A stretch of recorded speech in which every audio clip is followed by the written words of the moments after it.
Como eu tô fazendo vídeo sobre pós-modernismo, né? Eu queria fazer esse videozinho agora só com algumas pinceladas e algumas coisas pra gente ir preparando o terreno na frente para se aprofundar em alguns temas, tá? Já tem vídeo sobre iluminismo, tem vários vídeos aí pelo canal, eu fiz uma playlist chamada Iluminismo Pós-Moderno. Eu recomendo que você fique de olho na playlist para poder acompanhar, embora cada vídeo por si só traga o conhecimento necessário para você dar um passo à frente na compreensão do que é o iluminismo, do que é a pós-modernidade e como que a gente pode pensar o mundo hoje de maneira diferente do que a tradição filosófica vem nos ensinando e eu diria até nos doutrinando, embora não diria no sentido reacionário que os direitistas, né, tentam entender o conhecimento. Então, para quem está chegando agora, eu sou o professor Daniel Cidade, eu sou professor de filosofia. Eu queria convidar vocês a se inscrever no canal, deixar aquele like maroto, ativar o sininho e contribuir com o Apoia-se. Quem está contribuindo com o Apoia-se já, eu queria deixar meus mais sinceros agradecimentos. Então, o primeiro mito sobre pós-modernidade. Os pós-modernos rejeitam o conceito de verdade. Isso é mentira. Os pós-modernos rejeitam a teoria tradicional do que é verdade, que é intitulada como verdade como correspondência. Eu vou fazer vários vídeos sobre isso, tá? Mas é a ideia de que a verdade é uma correspondência à realidade. Richard Roth tem um livro chamado A Filosofia e o Espelho da Natureza, onde ele vai falar, né, que a tradição entende que a verdade é um espelhamento da natureza tal como ela é em si mesma, tá? A própria ideia de que podemos compreender as coisas tal como elas são em si mesma já é uma ideia que não faz sentido, é uma ideia absurda e a verdade ela não é um espelhamento da realidade, a verdade ela não entende as coisas tais como elas são em si mesmas, mas isso não significa ser contra o conceito de verdade. Isso significa abandonar uma concepção rasa de verdade e se aprofundar numa concepção mais profunda que a gente poderia chamar de pragmatista, tá? Então vai ter o pragmatismo norte-americano, que ainda não é pós-moderno, né? Com Peirce, James e Dewey, e eu vou usar o autor chamado Richard Roth, que é um herdeiro desses três e que daí tem, ao meu ver, uma concepção bastante interessante de pragmatismo, embora na própria filosofia da ciência também se tenha vários outros expoentes, como Bas van Fraassen e vários outros pensadores que também pensam de maneira pragmatista ou talvez até neopragmatista, porque o pragmatismo se entende enquanto dentro da modernidade, né? Então o neopragmatismo é que seria pós-moderno, mas isso são questões assim não tão interessantes. Segundo mito, os pós-modernos são irracionalistas. Os pós-modernos são grandes críticos da razão. Quando vemos críticos da razão, quando alguns modernos veem os críticos da razão, eles pensam, nossa, você está sendo crítico da razão, logo você odeia a razão, logo você é um irracionalista, né? Isso é mimimi de moderno. A razão, em seu valor, a razão que se quer ser racional, ela precisa ser a coisa mais aberta a críticas do que existe. Criticar a razão é o maior elogio, é a melhor coisa que você faz para a própria razão. E falando em termos iluministas, a mesma coisa.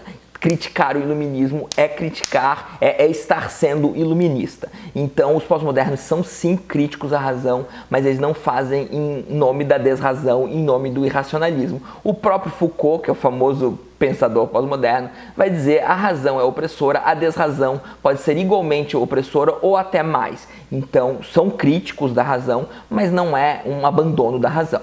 Terceiro mito, os pós-modernos odeiam a ciência. É verdade, mais uma vez, que assim como a razão, os pós-modernos têm críticas à ciência. Isso não significa odiar a ciência. A ciência pode destruir o mundo e em muitos momentos artefatos científicos que a gente vem inventando são capazes de destruir o mundo, mas também para salvar o mundo a gente vai precisar de ciência se é que a gente vai salvar, né? Então, aquecimento global está destruindo o mundo, a gente não está se organizando direito para não destruir o mundo, mas se a gente em algum momento começar a se organizar, a gente vai precisar de tecnologia científica para salvar o mundo também. Então não é sobre a ciência ser boa ou ser má, mas é sobre fazer a crítica da ciência, fazer a crítica da opressão que muitas vezes o cientificismo causa em vários momentos, né? O próprio desmerecimento que a ciência faz em outros tipos de saber que podem ser tão importantes quanto ela, é uma questão, é uma busca por um pluralismo onde a ciência tem o seu papel e onde ela deve ser compreendida corretamente e não louvada como querem alguns.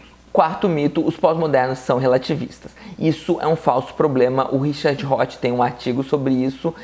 O relativismo é um falso problema, ninguém de fato é relativista. O que acontece é que muitas pessoas questionam vários universalismos, muitas pessoas questionam a adoração de algumas concepções de verdade, ciência ou razão, e essa postura crítica é vista como relativista por pessoas que não entenderam sequer o que seria o relativismo. É claro que pode existir uma relativização daquilo que nunca foi universal, né? Então, se alguém falar, a moral cristã é universalista e blá blá blá, e você fala, não, olha só, esse contexto não tem moral cristã pode ser opressora aqui, pode ser opressora ali, blá blá blá blá blá, você está relativizando uma moral que se diz universalista, isso não te faz um relativista. A maior parte dos modernos ainda confunde fato e valor, que é um erro básico, mas é um erro feito sistematicamente pela tradição filosófica, e quando você entende e sabe distinguir fato e valor, você muito provavelmente vai ser chamado de relativista, tá? Isso, mais uma vez, é espantalho. Uma verdade sobre os pós-modernos, eles escrevem mal. A maior parte deles escreve mal, a maior parte deles é confusa.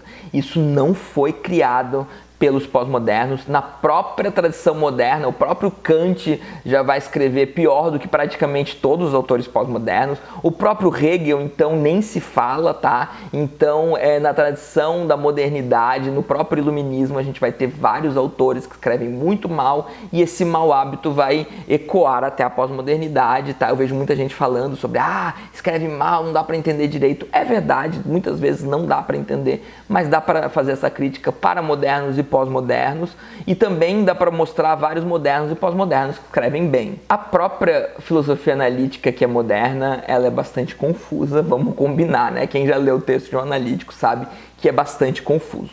Quando não é confuso, é cheio de espantalhos. Fiz aqui uma listinha de pós-modernos, que pelo menos eu considero pós-modernos, né? Poucas pessoas se auto-intitulam pós-modernos, que escrevem muito bem. Richard Roth, Wendy Brown, para quem não conhece, ela é mulher da Judith Butler, que é uma pós-moderna, mas que, ao meu ver, escreve mal, embora eu goste das ideias dela. Então, uma coisa é escrever bem, outra coisa é ter boas ideias. Pierre Dardot e Christian Laval escrevem muito bem. Eu também defendo que o Yuval Noah Harari é um pós-moderno, e ele também escreve bem, embora isso seja discussão inclusive pro review que eu vou fazer do Sapiens, que eu tô prometendo há meses aqui e ainda não cumpri. Então, a confusão, a má escrita na filosofia começa na modernidade, e os pós-modernos são só herdeiros disso. Então é isso, pessoal. Espero que tenham gostado e até mais.